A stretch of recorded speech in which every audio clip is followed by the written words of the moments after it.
Fala, Vitrais! Estamos começando mais um Vitral Podcast. A gente está aqui no Labri Brasil, em Lagoa Santa, Minas Gerais. Semana passada saiu um episódio com a Alessandra Fortes, que é uma das obreiras aqui do Labri.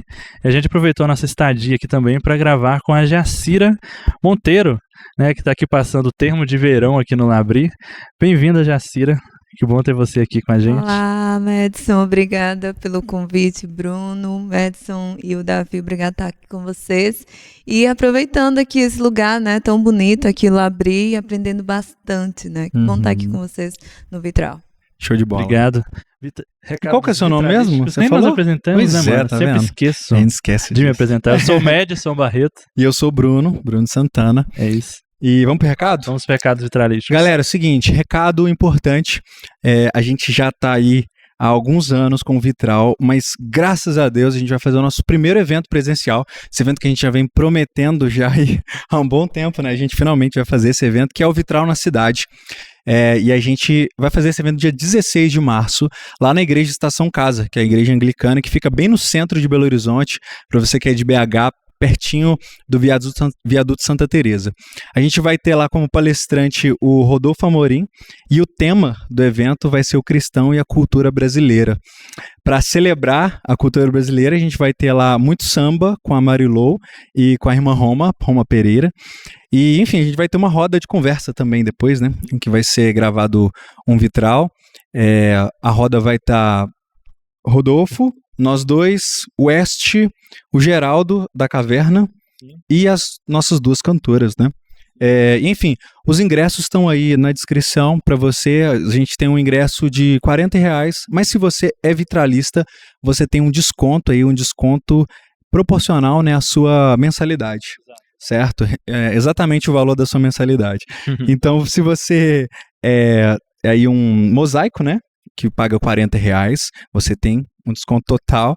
Se você é um pedacinho, se você é um primeiro vidraça. Né? Eu às vezes me confundo nessas categorias. Mas se você é um vidraça, você tem um desconto de R$25. E se você é um pedacinho, você tem um desconto de R$15. Enfim, todas as informações estão no link aí na descrição, certo? Sim, inscrições abertas, só clicar no link aí na descrição, você cai lá. E vale ressaltar também, né, um dos nossos convidados da roda de conversa é o West, e a gente tá nessa capela aqui desenhada por ele, né, cara? Verdade, cara, que legal, esse é um bom ponto a ser falado. Essa capela que vocês estão vendo, bonita desse jeito. Inclusive, vamos perguntar ele sobre isso lá, é importante. Verdade, vamos falar aí da arquitetura. É isso, vamos para a convidada? Vamos sim. Jacira, muito obrigado por você estar aqui mais uma vez, né, repetir isso. E a gente quer te ouvir, assim, né, a gente já te acompanha bastante. Logo quando começamos o Vitral, a gente fez uma lista das pessoas que a gente queria trazer, assim.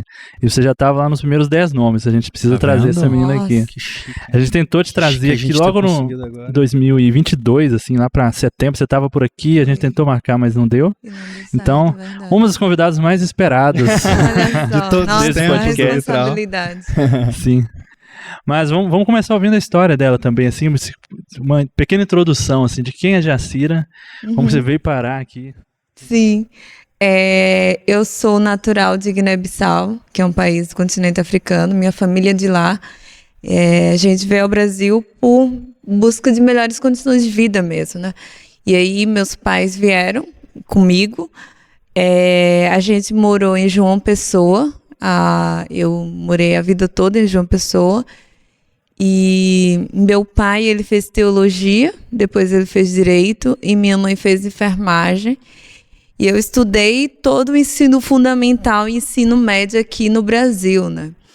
E superior também. Eu fiz contabilidade na UFPB, não tem nada a ver com o que eu falo hoje. Fiz ciências contábeis e no final do curso eu fiz uma pesquisa sobre a contabilidade no período da escravatura, que eu fui mais para a linha qualitativa da contabilidade. E agora eu moro em São Paulo, né, que eu estou fazendo mestrado no Mackenzie, num programa interdisciplinar em Educação, Arte e História da Cultura. Resumidamente é isso. Isso é o que eu faço, né? Quem eu sou neta de Pontinta, né? Meu nome é Jacira Pontinta Vaz Monteiro. Pontinta é o nome do meu avô, que virou o nome da família por parte de mãe. Ele era muito sábio e ele era muito briguento também. E aí eu digo que eu sou neta de Pontinta, sou muito neta de Pontinta e eu sou filha de Daniel e Jaquelina, né? O resto é tudo que eu faço, no caso. Legal. Jacira, que é tão chique que já tá estampada em capas de discos por aí, né, Jacira? Olha Verdade. Viu? Amigos fazem essas coisas com a gente. Que legal. A gente já recebeu aqui, né, o da Guia e o Bennett, né, da Calmará, né, contou um pouco da história também do disco e tal. Nossa. E você tá na capa dos 2 álbuns deles, né? Dos 2 álbuns. Pois é, eles... É aquela coisa, né, as pessoas vêm lá no Spotify, nossa, que massa. Mas eles só me chamaram porque eu sou amiga dele, entende? Não é nada demais, entendeu? Foi só uma coisa de irmandade, de amizade, só isso. Sim. Mas como é que foi essa transição aí? Você falou que você estava na contabilidade, uma coisa assim, super exatas mesmo. Mas você era essa pessoa, você tinha esse perfil mesmo, assim? E aí, como é que foi essa transição, assim, para uma área mais de humanas mesmo? Você se considera hoje de humanas? Não sei se tem essa divisão na sua cabeça, mas como é que é isso para você? Não tem muito. Eu acho que, no geral, a área de humanidade sempre me cercou. Uhum. Porque eu cresci em meio a uma casa teológica, né? Meu pai fez teologia, minhas tias fizeram teologia, meu tio fez teologia. Então, eu cresci em meio a livros teológicos. E meu pai, ele sempre me incentivou a estudar, a ler. Ele que me dava os livros lá, os livros difíceis, que eu não entendia nada, mas eu lia lá. E ele que me ensinou a desenvolver os pensamentos também. Foi com meu pai que eu aprendi a escrever, a pensar mais, etc. Então, a área de humanidade sempre me cercou, em especial a parte teológica mesmo, que sempre teve discussão teológica em casa e tal. E aí eu cresci numa igreja em João Pessoa, Batista de João Pessoa, Igreja Evangélica Batista de João Pessoa. E na IEB tem muito incentivo a missões, sabe? Então, tipo, eu cresci em meio a essa cultura missionária, de ir para avanços missionários. Eu sempre ia a mais de 3, 4 por ano. Então, eu fui me apegando a essa área e eu achava que a minha vocação era missionária no sentido transcultural, né? Aos povos não alcançados e tal.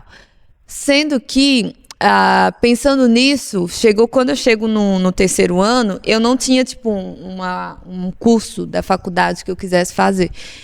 Embora meu pai quisesse muito que eu fizesse direito, nossa, ele ama direito, assim, ele ama muito. Ele ama ser advogado e ele dizia, nossa, mas você argumenta bem. Desde criança eu sempre fui muito faladeira, sabe?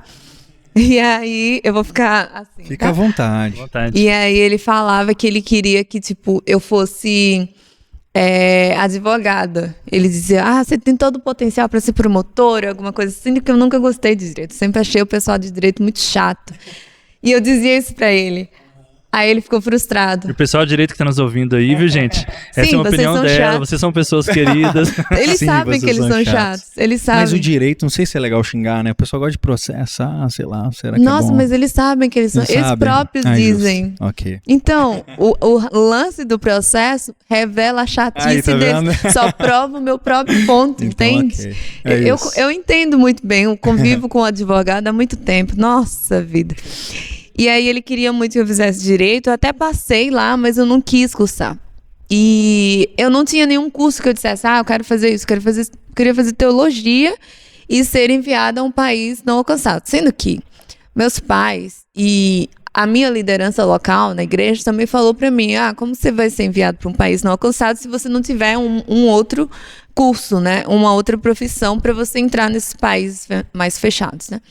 Foi nesse contexto que eu escolhi algum curso, mas eu não tinha nada, assim. A única parte que eu não queria fazer era de saúde, porque eu estava traumatizada e tal, com os negócios de hospital e tal, que eu adoecia muito quando criança.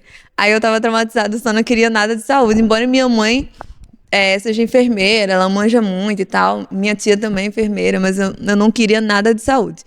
Mas, assim, engenharia, relações internacionais, filosofia, tudo isso eu cogitei, mas eu não tinha nenhum, assim. Sendo que, como eu tinha vocação missionária, e eu considerava business as mission, negócios como missão, e eu vi lá que a maioria das organizações e agências missionárias fechavam suas portas por não saber gerir bem suas finanças. Nesse contexto, eu escolhi contabilidade para fazer. Então, passei lá na UFPB e tal, na prova do Enem, e aí eu comecei a cursar quando foi... eu já entrei na faculdade com o único foco missionário. Então, tipo, eu não aproveitei contabilidade em si, eu não mergulhei. Eu queria entender finanças como um todo, mundo, e como gerir bem.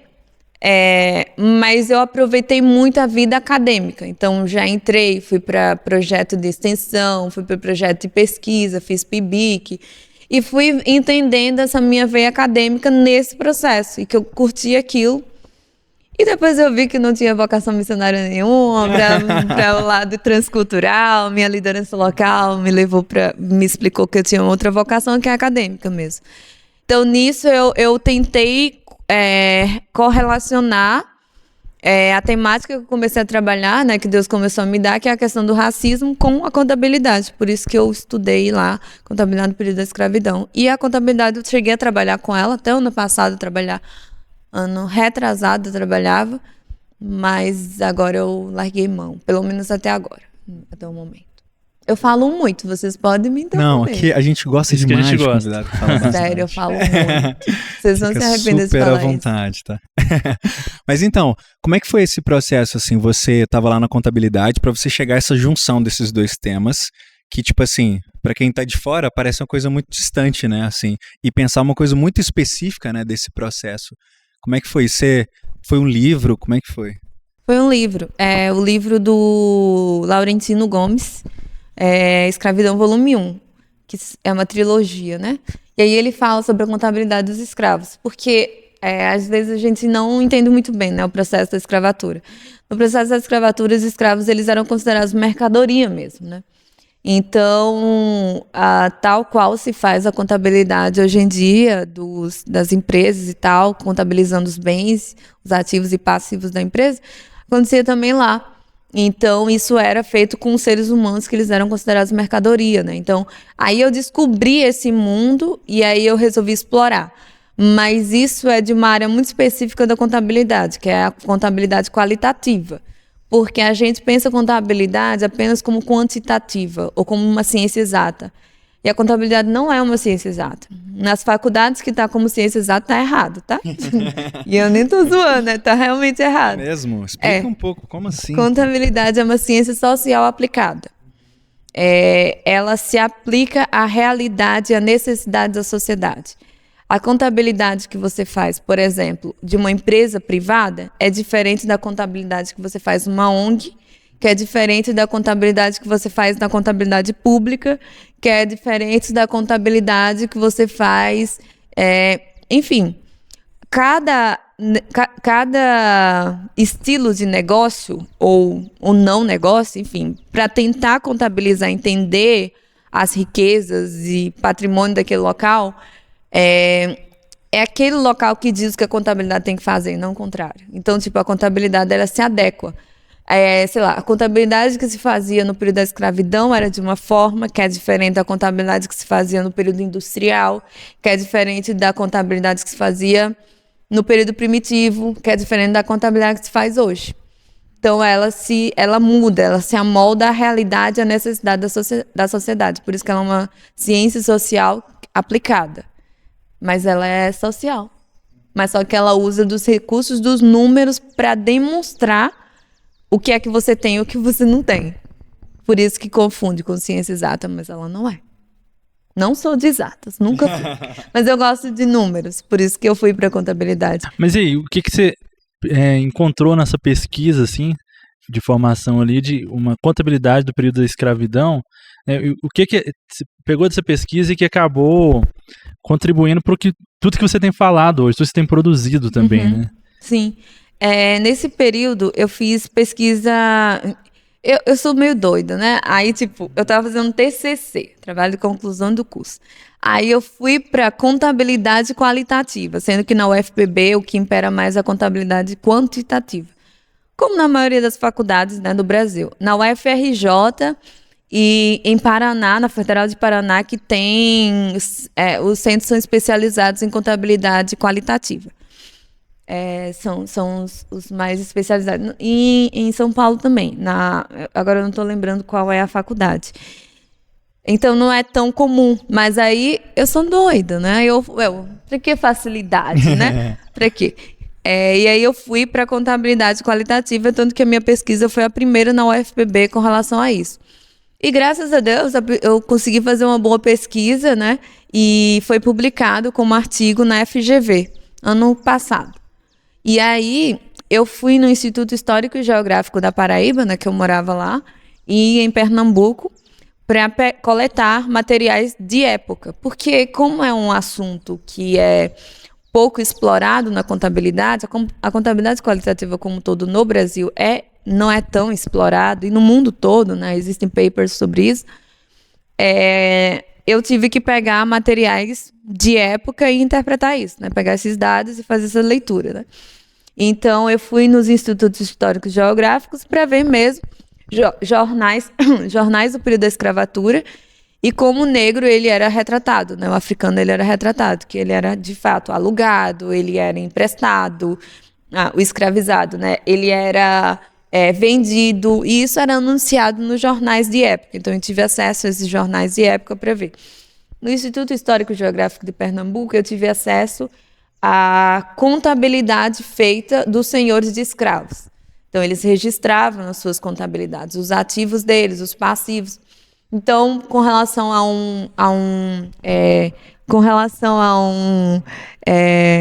escravo, sei lá, se precisar, o escravo era o bem, né, a propriedade, e, sei lá, se o escravo ele adoecesse, se ele precisasse de remédios, tudo isso era passivo para ele, eram despesas. Então, ele ia registrando para saber como que era o bem mesmo que ele tinha. Então, eu tive acesso a isso. O objetivo era tentar entender se de fato as pessoas elas foram objetificadas, né? E como que isso reverbera ainda no nosso tempo atual. Então, basicamente foi isso.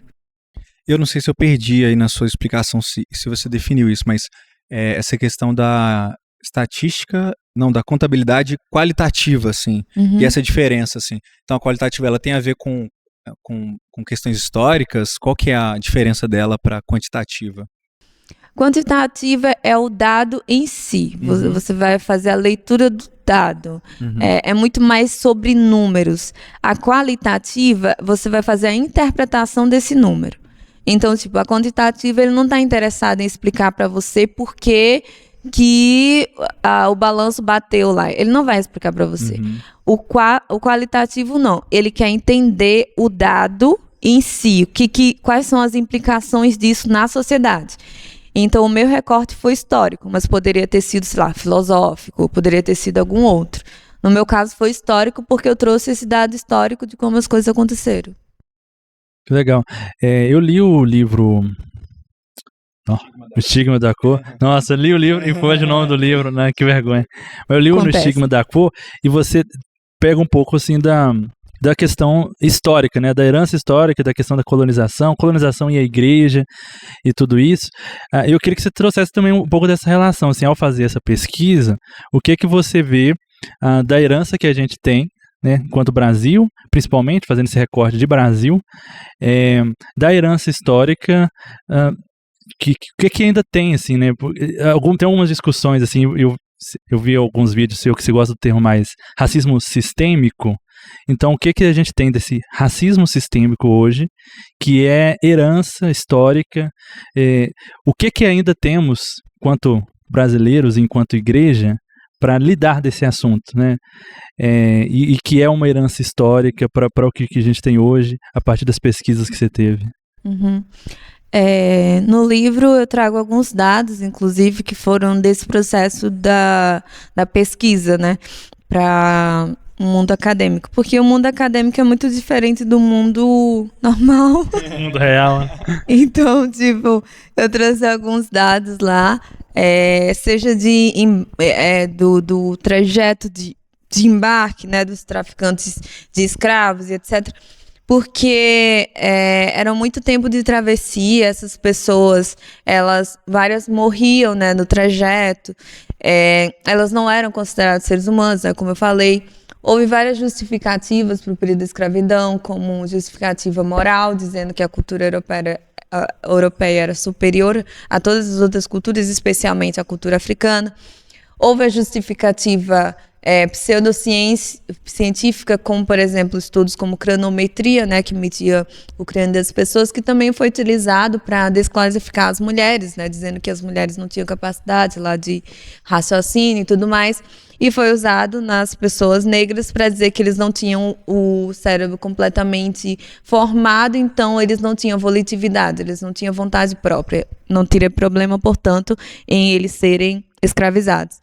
Existiram vários pseudo-estudos, inclusive o Brasil, ele era um local muito importante no mundo porque havia miscigenação, e lá fora o Brasil era visto como um país fraco. O Brasil era visto como um país fraco porque havia miscigenação, porque no caso o povo forte seria o povo que era puro, de preferência no caso o povo branco, né? Porque no caso os negros seriam fracos. Então, o Brasil abrigou vários do que a Lilia Schwartz, no livro dela, O Espetáculo das Raças, chama de os homens da ciência, né, que vieram para cá para estudar as pessoas, para dizer que algumas eram mais atrasadas na escala da evolução, né, que é o darwinismo social. Então, essas pessoas deveriam ser, portanto, mortas ou escravizadas, coisas do tipo. Então, no Brasil começa um processo de... Óbvio que não foi e não foi, né? Não foi, por exemplo, como os Estados Unidos, com a lei Jim Crow, mas havia um processo de branqueamento das raças, porque se entendia que com isso o Brasil chegaria a ser um país perfeito. Inclusive, Modesto Brocos, né? Em 1800 e alguma coisa, aí eu vou esquecer, 1850 e alguma coisa, ele pinta, ele é um espanhol que morou, um artista espanhol que morou aqui no Brasil, né, refugiado, radicado aqui no Brasil. Ele pintou um famoso quadro que se chama Redenção de Can, né, 1850 e pouco, ele pinta esse quadro, aqui no Brasil.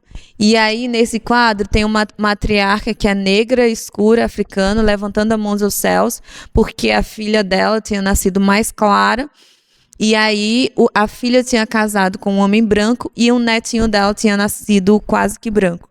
Então, aí ela está dando graças a Deus porque houve o processo de branqueamento e a família se tornada pura. E por que redenção de Can? Porque nesse período de escravidão também houve a justificativa religiosa para a escravidão, né? E o mito de Can era o mais levado em conta, né? Gênesis 9, lá diz que Noé ficou bêbado e o Can vê o seu pai na sua nudez. Quando Noé recupera a sanidade, amaldiçoa Canaã, a descendência de Can. E a partir dessa história, que não tem nada a ver com o que foi inventado, mas durante esse período se disse que a África teria sido amaldiçoada por Deus e o sinal físico, no caso, seria pele escura. Então, a redenção de Can.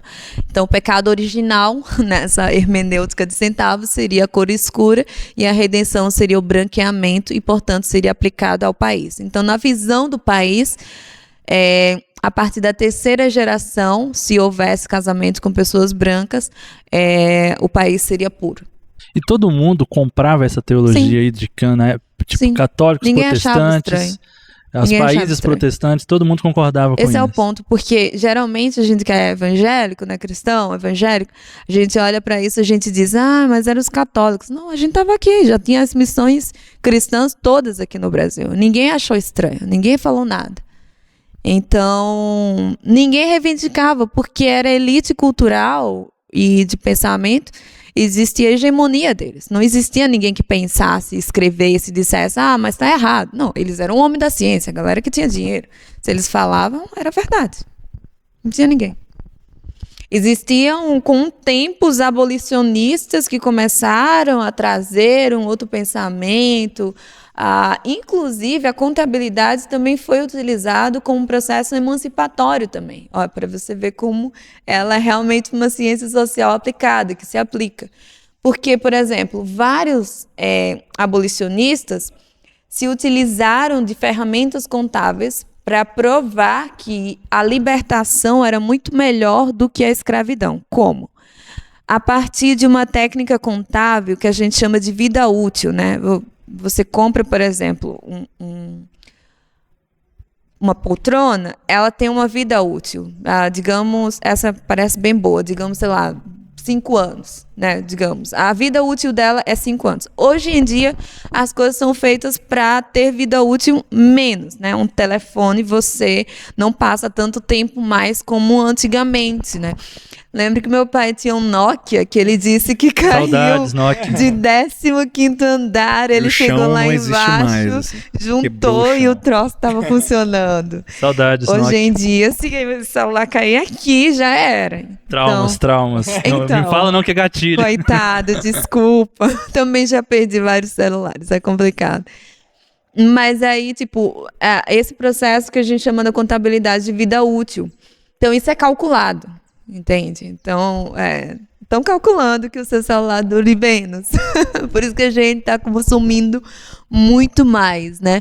Então, nisso, os abolicionistas pegaram esse recurso contábil para fazer uns cálculos lá e dizer, tá, se você está batendo nesse cara, você trouxe ele do continente africano para a lavoura, você está batendo nele, a expectativa de vida deles, vida útil, é de 30 anos. Eles ficavam, os africanos, eles não viviam muito tempo, no máximo 30 anos, por aí. Porque eles apanhavam o tempo todo, era um sol escaldante, não comiam direito, etc, etc. Mas aí, na mentalidade de mercadoria deles, de mercado, eles disseram, tá, se você distrata essa pessoa, se você bate nela, se você deixa no sol, se você não alimenta bem, a vida útil dela vai diminuir para 30 anos mesmo, ou menos. Mas, se você remunera essa pessoa, se você deixa ela descansar, se você deixa ela ter a propriedade dela, então, a partir desse pensamento deles, e já caminhando para o início aí do pensamento libertário, pensamento de mercado, eles disseram que era muito melhor a partir da contabilidade, seria muito mais rentável para eles libertar do que continuar escravizando. Então, a ideia não era realmente cuidado com o ser humano e tal, não era bonzinhos, né? Não é isso. Mas eles utilizaram de um recurso contábil para dizer que a escravidão era pior e mais ruim para para o negócio deles do que a libertação. E funcionou, né? Eles queriam saber dinheiro. Uhum.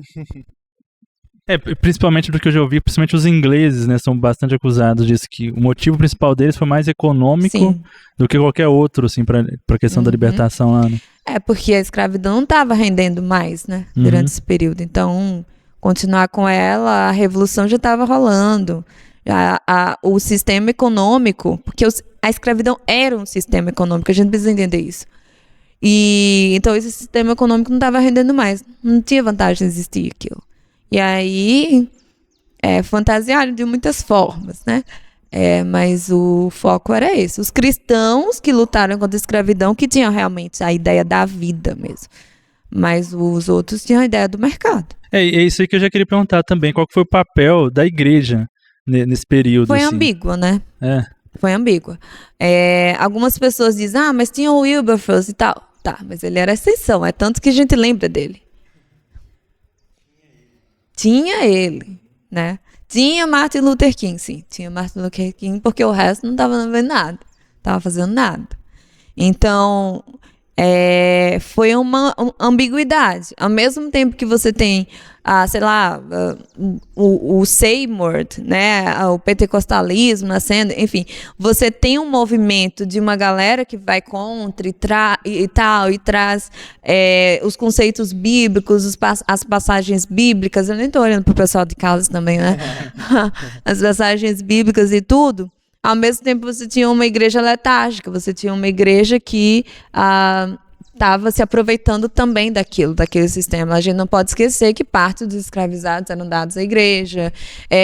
Tem muitas igrejas católicas até hoje que quando você vai entrar, na frente tem uma varandinha, sabe? Fechadinha. Não sei se vocês já viram. Nesse lugar é onde os escravos ficavam. em muitas delas. Não todas, né? Mas se for uma igreja mais antiga, bem histórica, era o local porque os escravos não podiam entrar na Como igreja. se a pessoa estivesse guardando o escravo dela ali enquanto ela ia Isso. participar da missa. É. Meu Deus. E você falou dessa questão da redenção de Cã, né, do quadro. Só concluir, ficar à que senão eu vou esquecer. A pergunta era como que isso aconteceu e o hoje, né? Então, tipo, hoje em dia nós temos o racismo, né? E isso é produto dessa justificativa de como tudo foi feito. Então, por que as pessoas acham que a pessoa negra ela é menos, ela tem menos capacidade, que ela não pode ocupar certos espaços, que ela tem que ficar em subalternidade? É justamente porque o problema da escravidão não foi bem resolvido, né? Em 1888 já houve várias outras leis, né, procurando a abolição da escravatura, mas que não funcionou e tal, as famosas leis para inglês ver, né, que a gente sabe. Em 1888 realmente se abole a escravidão no Brasil, mas não houve nenhum plano de integração dessas pessoas na sociedade brasileira. Então, essas pessoas ficaram ao léu. Então, a desigualdade perene, né, que nós temos no Brasil, ela tem cor. Quanto mais você sobe na pirâmide social brasileira, mais branca ela fica. Quanto mais na base, mais preta ela é. E isso é como resultado desse período que não foi bem resolvido. Nosso problema é de educação básica, nosso problema é básico e que não é resolvido nunca porque o sistema precisa dessas pessoas, né? A verdade é essa. Mas se a gente quiser enfeitar, eles estão resolvendo com o tempo, mas não estão. Você falou do quadro, enquanto você falava do quadro e a gente ouvir do quadro é meio assim, né? Tipo, meio... gostou da caneca? Legal, né? Tava olhando, eu ia falar lindo. Linda Obrigado, caneca, obrigado. gente. A gente queria ter assim pra doar uma pra cada convidado, mas a gente só tem Eu pensei quatro. que ia dar. Desculpa. Droga. Não vai dar não, tô saindo, né? Tô indo Droga. embora. Então, gente, tchau. Foi um Não vai dar. prazer. Nem uma caneca eu ganho. Mas eu tava pensando que pra gente ouvir sobre o quadro é tipo assim, nossa, que bizarro, né?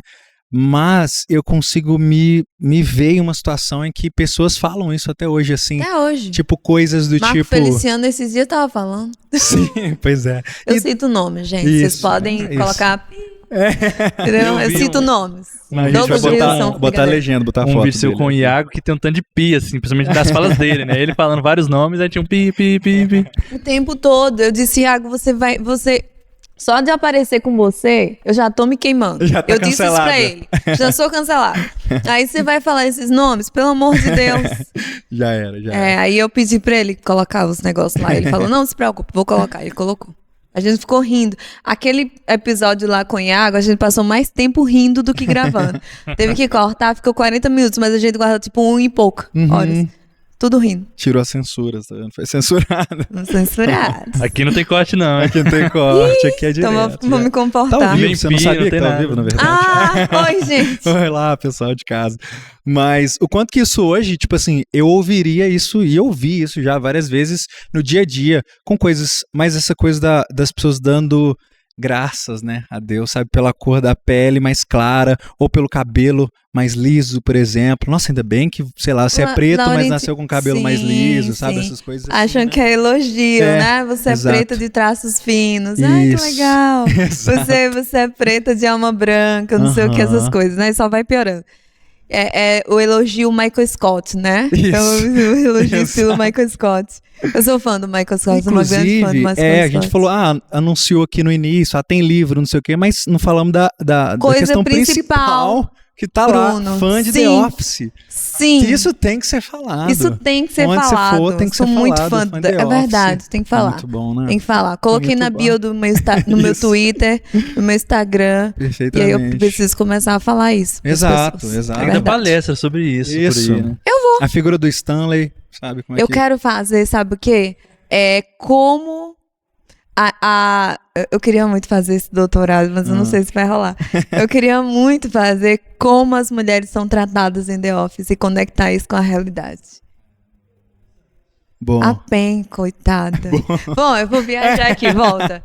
Agora Qual que era a esqueci o que a gente pergunta tava tinha falando. feito, mano? não, era lembro. só uma consideração, Da assim, redenção de sobre o Cã. quanto que isso é muito real hoje, assim, né? O quanto que parece que é uma coisa distante, que a gente fica, quando vê na história, fica muito impressionado, etc. Mas o quanto isso é muito real hoje, assim, É muito real. Isso são chagas abertas, né? A gente não pode achar que uma ideologia ela vai mudar de um dia para o outro. Não muda. Isso foi construído por quase 400 anos. A gente teve no Brasil, o Brasil foi um dos últimos países a abolir a escravidão moderna. E foi o país que houve mais prolongado período de escravatura. Nos Estados Unidos, se vocês terem noção, foi 240 e poucos anos. É claro que houve o apartheid, né, leis de Jim Crow, que complica muito a história dos Estados Unidos, mas aqui também houve o processo de branqueamento que não deu certo, né? Existia alguma lei relacionada a branqueamento no Brasil? Então, é isso. Essa é a discussão, porque era no off, né? Foram trazidos imigrantes para cá, foi dado incentivo para esse imigrante, foi dado terra para esse imigrante, foi dado descontos, incentivos fiscais para esses imigrantes. Ao contrário dos ex-escravizados que foram soltos e não foi dado terra, não foi dado nada, nenhum incentivo, educação, não foi dado nada, foi jogado ao léu. Então, a partir disso, era uma política interna, né? Mas é uma política interna que a gente vê na forma como os povos foram tratados, entende? E pelo fato de a literatura trazer, 1800 e pouco, o Darwin estava lançando A Origem das Espécies, né? Então isso influenciou também o mundo todo e o Brasil. Darwin passou pelo Brasil, inclusive, nesse período, e teve essa visão exterior com relação ao Brasil. Então, querendo ou não, isso influenciou a academia daqui e isso, obviamente, chegou nas políticas públicas. Você vê as falas deles, as coisas, entende? E os incentivos que ele dá. Então, dá para se fazer... Isso é bem claro, na verdade, né? Mas, assim, tipo, de dizer que teve, sei lá, uma lei como Jim Crow, não teve. Mas você tem... agora eu esqueci qual é o termo corretinho, bonitinho, que a academia usa, mas assim, nesse período há muita contradição. É tipo, para uma lei, há uma contra-lei. Então, sei lá, vamos liberar os pretos, eles podem sair, mas aí tem a lei da vadiagem. O preto pode ser preto, mas não pode ser preto. Você pode, se você... e a lei da vadiagem não era para quem está sendo vadio mesmo. Era ligada a tudo da cultura afro, a cultura que era dos caras. Então, tipo, você não pode ser você. Você só pode ter liberdade se você agir como branco. E aí, ao contrário dos incentivos que eram dados à cultura europeia, a trazer esses povos para cá e tudo mais. E, inclusive, no Sul, o Brasil abriga vários nazistas, neonazistas, né? Então, tipo, você tem uma realidade muito... um caldeirão no Brasil. O Brasil é muito difícil de falar, né? Porque não é Brasil, né? São Brasis. Por isso que é tão difícil falar de uma cultura brasileira. São culturas brasileiras, porque são vários Brasis, né? Mas... tem para a regra, a contra-regra, né? E com isso as liberdades vão sendo limitadas. Então, com isso, você tem um caldeirão que se forma desde lá e que permanece até hoje, em que o preto, correndo na rua, ele corre o perigo de levar uma bala que é perdida, mas que é perdida, que encontra sempre uns corpos muito específicos, né? Então, será que é perdido mesmo? Então, tudo isso ainda está aqui, mas é essa coisa que não é aquele racismo que a pessoa chega eu odeio negros, entende? É algo que é histórico, é um processo histórico que ainda está aí, que não foi resolvido. Inclusive essa questão da moradia, né? Tipo assim, da galera ir morar em lugares que ninguém queria morar, né? E hoje tudo isso é política pública, né? Porque, tipo, quando um governo ele quer melhorar um local, ele dá incentivos fiscais para esse local, ele coloca, sei lá, escolas, ele arruma praça. Por quê? Porque ele quer que haja alguma movimentação financeira naquele local. Então, isso pode parecer que é brincadeira, mas isso é intencionalmente colocado, né? Então, sei lá, São Paulo. São Paulo, o centro está abandonado, né? Porque os incentivos fiscais estão todos em outras regiões. E vai mudando. A Avenida Paulista era o centro econômico. Hoje em dia já está mudando lá para Faria Lima. Eu ia falar qual é o lugar dos Faria Limers? Faria Lima. Faria Limers. E aí, tipo, tudo isso é incentivo fiscal que ele vai dando porque o Estado tem interesses econômicos nos territórios, na cidade, né? Nos espaços. Então, nada é por acaso, né? Nada é por acaso. Tudo é bem estruturado. Os bestas somos nós. Você falou de estruturado, eu queria te perguntar sobre 2 termos. Não. Não? Tá bom, pode falar. Não quer falar? Não pode falar. A gente tá acabando, tá? É que eu tô cansada de explicar isso. Mas eu posso perguntar? Pode tipo assim, perguntar, Bruno. Você quer que eu bote um link embaixo em outro podcast? Você já tá respondendo isso? Pode ser, né? Melhor? Não. É melhor? Não, eu tô sendo chata nesse momento, né? Tudo bem. Porque, tipo assim, eu acho que pra galera que, tipo assim, qual que é esse rolê? Não tá... Tem muita gente no zero ainda, né? Dessa discussão, sim, sabe? Sim. Tipo assim... que é sobre essa questão do estrutural, né, do sistêmico, a diferença para você desses termos, né, do racismo estrutural e do sistêmico e eu vou lembrar da outra coisa que eu ia perguntar, mas pode falar. Tá, baguncei a sua cabeça, desculpa. Então, o Silvio Almeida é que traz o termo estrutural para o Brasil. Ele não é ele que inventou esse termo, né, ele traz o termo para o Brasil, é diferente. Tal qual o lugar de fala, não é a Djamila que inventou. Ela trouxe o termo para o Brasil. Ela, inclusive, deixa isso bem claro nos livros dela, né? Só que as pessoas não leem as coisas, né? Só ficam balbuciando as coisas, assim, que ouviram de outro. E aí, o Silvio Almeida, ele começa o livro dele falando o quê? Que o racismo, ele usa 4 coisas. Ele fala que o racismo, ele não é individual somente, ou seja... o racismo não é aquela coisa que geralmente os mais conservadores dizem, que é só quando alguém chega e xinga você de macaco. Ele fala que o racismo não é só isso. Ele fala que o racismo não é só sistêmico, ou seja, não é só o sistema proveniente da escravidão e tal. Não é só isso. Ele fala que o racismo não é só institucional, ou seja, não são instituições que são racistas. Aí ele usa o 4º termo que eu realmente preciso, de verdade, tomar vergonha na cara e reler esse livro de novo, que todo podcast que eu vou, eu digo que eu esqueci esse termo. Por isso que ela não queria falar, tá vendo, gente? Por isso que ela disse, não, tô cansada. Ela falou, nossa, não vou lembrar do termo. Nossa, eu não lembro mais. É a realidade. E o Silvio Almeida é um dos professores do Mackenzie, né? Então é possível que, sei lá, ele veja esses negócios algum dia. Vai mandar pra ele. Ele vai pedir por você ser reprovado. Na verdade, ele não tá sendo mais professor, que ele tá como um ministro, né? Mas ele usa 4 termos. E aí, ele fala que o racismo ele é sempre estrutural. Qual que é a visão? E aí eu tô simplificando, né? É que o racismo, ele vem como processo, obviamente, da escravidão, mas que a escravidão, ele é um processo econômico e que vem com a ideia de produção de capital, né? De acúmulo de capital, onde nasce, no caso, o capitalismo, da forma como nós conhecemos hoje, né? E que, com isso, resumidamente, o capitalismo teria produzido o racismo.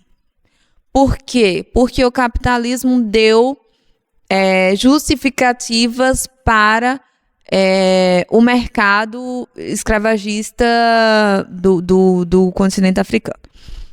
Então, a partir dessa cosmovisão, que é materialista, né? Ele não mede esforços em falar que ele é materialista, histórico, né, que ele é marxista. Então, a partir dessa visão, ele acredita que o racismo ele sempre vai ser estrutural. E aí, em várias entrevistas, ele fala, eu digo que o racismo é estrutural. Todo mundo compra essa ideia, mas as pessoas não param para perguntar que estrutura é essa que eu estou falando. E essa é uma pergunta importante. E aí ele diz, a estrutura que eu estou falando é o capitalismo. Então, qual é a cosmovisão dele marxista? para poder acabar com o racismo, teria que acabar com o capitalismo. Então, iria para a fase do comunismo e depois o marxismo, né, onde todos, de fato, seriam iguais, teria igualdade de forma total. Então, essa é a visão. Então, o racismo, ele não deve ser interpretado de forma alguma como individual. Quando a gente fala e admite essa visão, a gente está dizendo que a gente está aceitando, no caso, a prerrogativa da visão marxista, obviamente, mas a gente está eliminando o conceito pessoal do racismo também. Então, por exemplo, muitas pessoas que acreditam piamente nisso, e para ser coerente com a cosmovisão, não acredita que pode-se usar, por exemplo, a Bíblia e a ética para combater o racismo. Por quê? Porque ele não é ético, não é uma questão ética, é uma questão estrutura. Estrutura não tem moral. Resumidamente, seria isso. Então, é a visão das estruturas do Marx mesmo. Eu acho que é uma visão limitada, por isso que eu penso que o termo sistêmico, mas eu nem sei se sistêmico seja a palavra correta. É o que eu uso no livro, né? Que é o que eu vi o Ian McCall, inclusive, né? O livro o Read While Black usa, né? É Systemic Racism. Mas, assim, tem gente que usa o termo estrutural, mas não é com a intenção marxista, não é com a intenção, usa no sentido de raiz da escravatura, né? Que é como, inclusive, eu penso. Tem gente que usa estrutural nesse sentido, como, por exemplo, John Piper. Ele é conservadorzão, né? Todo mundo sabe disso. E ele aceita o termo racismo estrutural. Mas ele fala a partir dessa cosmovisão de legado de escravatura, da apartheid e tal, nos Estados Unidos. O Tim Keller, ele usa o termo sistêmico. O Ian McCall usa o termo sistêmico. Não vou lembrar de mais nomes, o meu cérebro não está funcionando muito bem. Eu estou trabalhando desde manhã. A gente tá acabando porque ela vai jantar agora, tá? Então... Não, mas não tocou o sininho ainda. Podemos ficar um pouquinho mais. Mas tem gente que usa o termo sem significar a origem do rolê, né?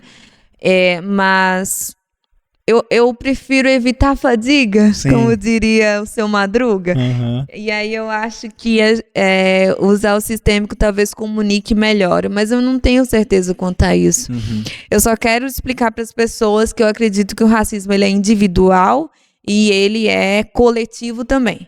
Tem essas duas dimensões, não é só uma, como os ultraconservadores querem fazer parecer, ou alguns libertários também, do tipo, é só individual, só quando é consciente. Eu não acredito nisso. Eu acho que há uma dimensão inconsciente também com o processo do período escravatório. E aí, se é sistêmico, se é cultural, aí eu não sei, eu preciso estudar ainda melhor. Mas eu uso o termo sistêmico para evitar a fadiga. Pô, e assim, às vezes eu fico vendo tudo isso, eu fico me sentindo pequeno e sentindo todos nós pequenos, cara, o que pode ser feito?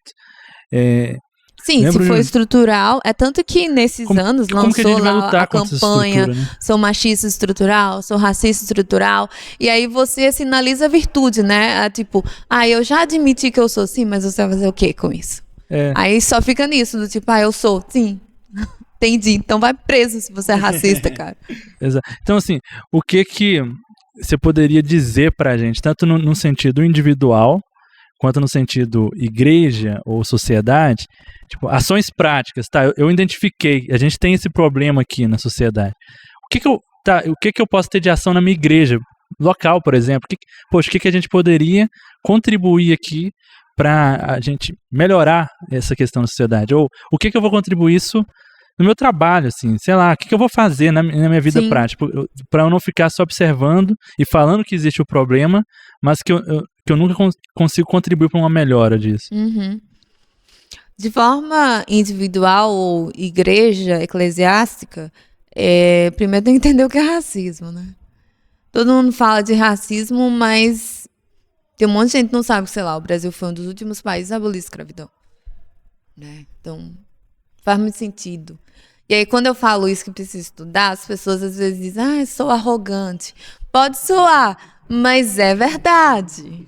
Não deixa de ser verdade. Pode me chamar de arrogante, não tem problema. Eu sei quem eu sou, eu não tenho problema com categorizações que as pessoas fazem a meu respeito.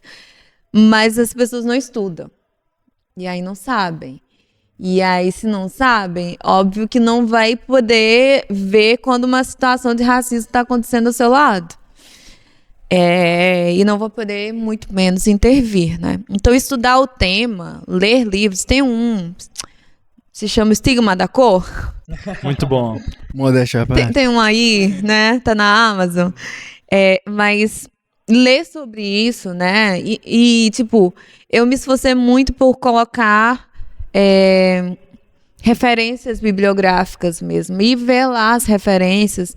No livro, no final, tem um apêndice de dicas práticas de combate ao racismo. Pode até nos dar algumas dicas aí de alguns outros livros para ler. Estigma da Cor, claro, mas outros. Sim, né? Tem o Read My Black, né, que foi interpretado como uma leitura negra pelo mundo cristão, do Isa McCauley, que esse livro é sensacional. Inclusive, eu fiz um desendossos. Eu amo esse livro, eu recomendo ele o tempo todo. Tem o Por que Não Podemos Esperar, do Martin Luther King. Embora fale da realidade, esses dois, né, eles são dois afro-americanos, eles falam da realidade dos Estados Unidos, mas tem muita coisa que pode se aplicar aqui, né? E aí, as coisas que se aplicam só lá, você vai ter que deixar pra lá, né? Não traz pra cá. Tem o do Piper, né? O Racismo, a Cruz e o Cristão, que é um livro muito bom. Eu não gosto do Piper falando sobre feminilidade, mas eu gosto do Piper falando sobre racismo. E esse livro é bem legal. E ele fala numa perspectiva de branco que entendeu que era racista, que combateu contra isso ao ponto de adotar uma menina negra, né? Ele conta a história como ele era racista, como a mãe dele ajudou ele na luta contra isso, como ele estudou sobre isso. É bem legal o livro, bem legal mesmo. Tem o livro do Keller, Justiça Generosa, né? Que ele não trata exatamente só do racismo, mas fala de justiça como um todo. E tem um capítulo que ele trata sobre o racismo, tem uma parte que ele trata sobre o racismo. Tem um livro do David Platt,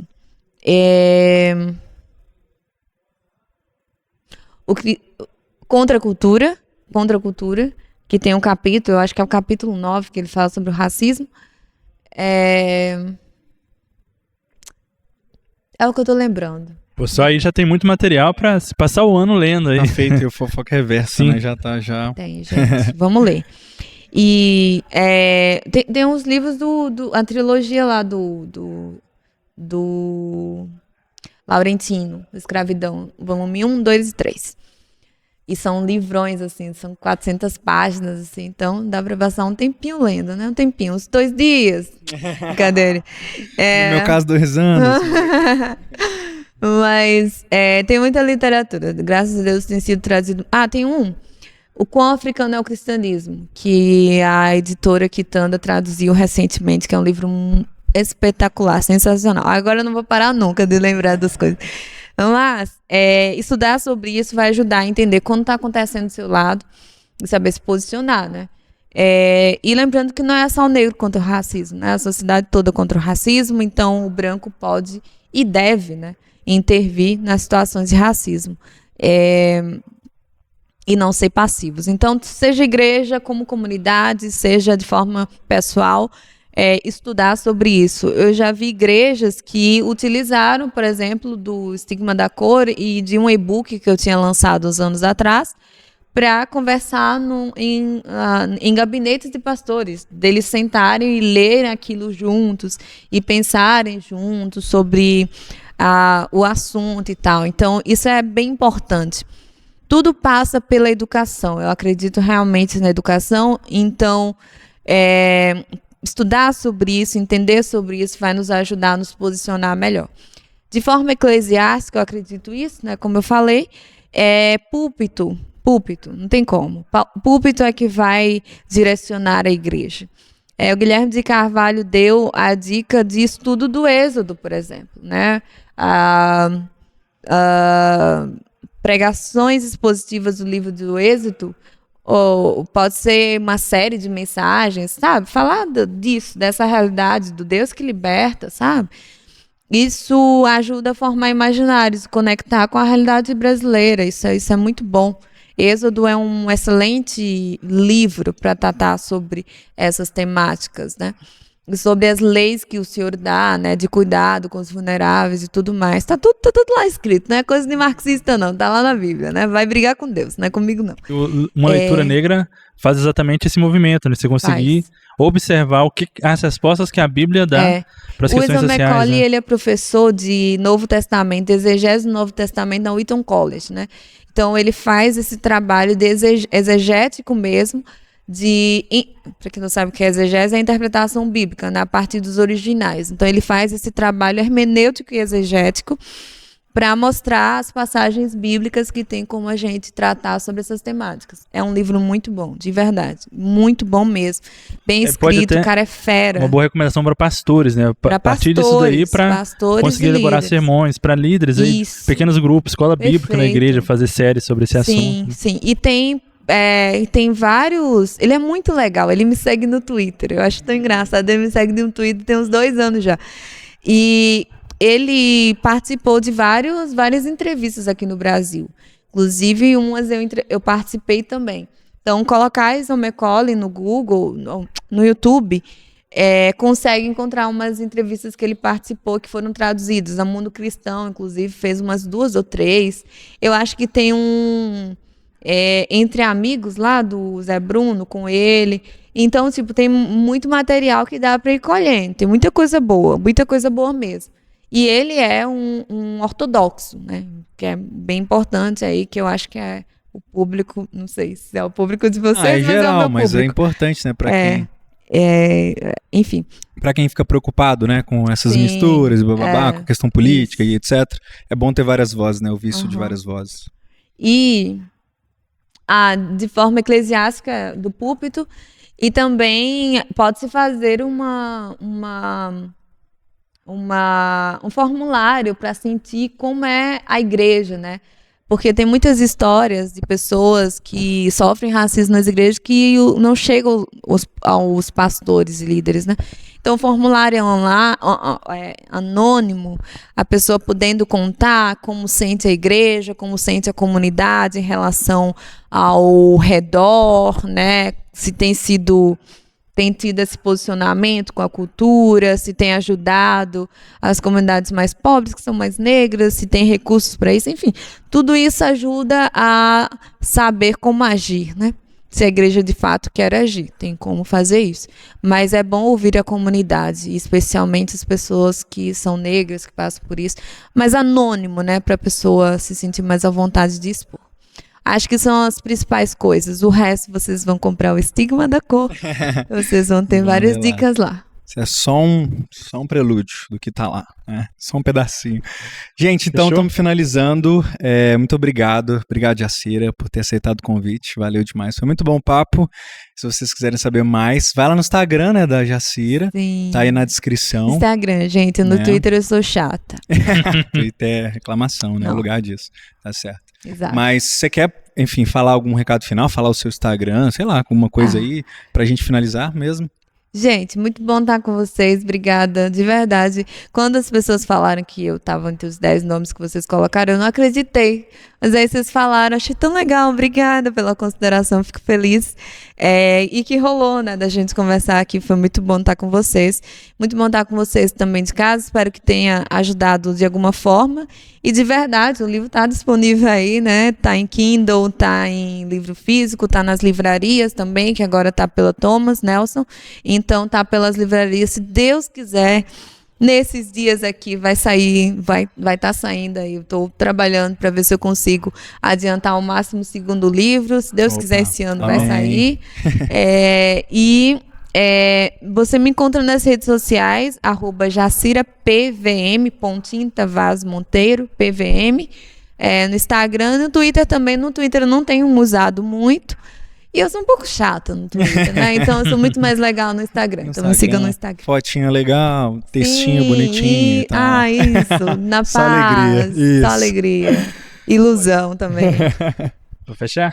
Eu quero fechar também indicando um campus que a gente organiza o Vitral em alguns campos, e um dos campos do Vitral é a sociedade, que a gente trata das questões que diz respeito à sociedade. Então a gente já falou de ecologia, sobre racismo, inclusive. A gente tem outro episódio com a Flora Ungunga, né, nossa amiga aqui. Então tem 2 episódios com a Flora. A gente fez um episódio especial do Tim Keller.